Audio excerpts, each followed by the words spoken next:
kumakain po siya ng biscuit na may dog food. Kaso yung biscuit na to yung gustong gusto niya. Pero kinakain din naman yung dog food, pero unti-unti lang. Ayan. Biscuit siya na may dog food. Merienda time niya. At ang pusa ko, natataka ako dito sa pusang to. Gala ng gala kung saan-saan. Kaya tinan niyo po yung itsura niya. Ayan. May collar siya before, pero wala na siya ngayon. Kasi tinatanggal siya ng mga batang nasa labas. And then, yung kinakain niya is, nagtataka ako kasi, alam mo, gusto ko siyang bilan ng cat food.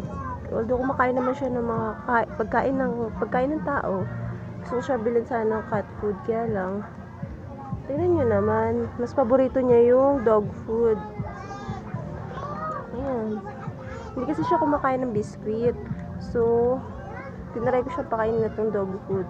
Kasi madalas niya itong kinakain pag tira ni Chanel. Yan, tira niya, ayan. Pero binabalik-balikan din naman niya yan. Kaya lang, minsan, pag hindi niya na nabalikan, naiwan niya na dito. Dito muna kasi namin siya pinapatambay sa labas. Yan, sa may gate namin. Pero yung tulugan niya is dito po. Papakita ko sa inyo. Yung tulugan ni Chanel. Ayan, tulugan po ni Chanel. Ayan. Yung mga toys pa. Ayan, kutsyon. Mini converter niya. Tapos may basahan dito sa gilid kasi lumulusot siya dun sa gilid. Papunta dun sa lutuan namin. Kaya yung itsura niya ay puro uling. Tapos yung pusa ko, dito siya natutulog. Ayan, ito. Ito siya. Sa may tindahan ko. Ayan, di siya natutulog kasi favorite place niya to. Hindi siya maalis. Favorite place niya yan. Pag natutulog siya, tingnan mo na may itsura na ito. Tingnan mo. Guys, kakaligo lang yan kahapon. Pero tingnan mo, ayan. Tingnan mo naman ginawa niya dun sa may lutuan namin. Sumuksok talaga siya. At galit na galit siya kay Miming. Akala mo naman, Chanel, ba't nagagalit ka kay Kuya Blight mo? Eh, di mo naman kinakain yung kinakain niya. Ayan, mas malaki yung pagkainan niya kaysa dito sa kanya. Kasi mas maliit pa siya. Ito yung pagkainan niya talaga. So, ito naman is siya is paborito yung malalaki is ayaw niya ng maliliit. Try namin siya sa maliliit na lalagyan.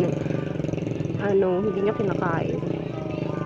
Ayaw niya. Kaya binili namin siya ng malaking lagayan. Sa kanya naman, walang arte kahit anong lalagyan. Malaki, maliit. Yan, okay na sa kanya. Kasi, as long as nakakakain siya. Yan. By the way, 1/4 lang po palang ang binibili kong dog food niya. Kasi, kaya 1/4 kada na pag mauubos na 1/4 ulit, pero ibang brand naman, paiba ko ng brand kasi para maiba-iba yung taste niya kasi masyado siyang nagsisa.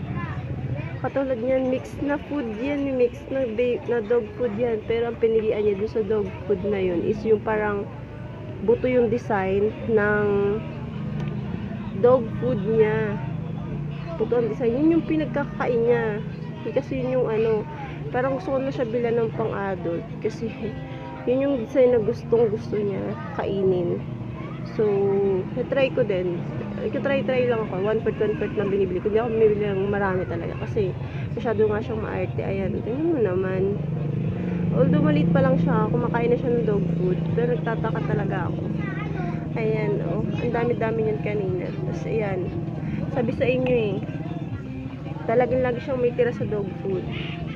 Dog food, dito niya kinain yung dog food na natitira, oh. Diba? O, diba?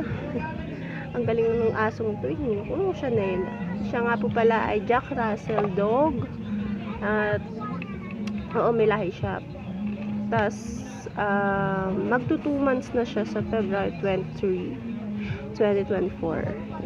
Magto 2 months na siya, guys. Ayan. And then, Chanel is a girl.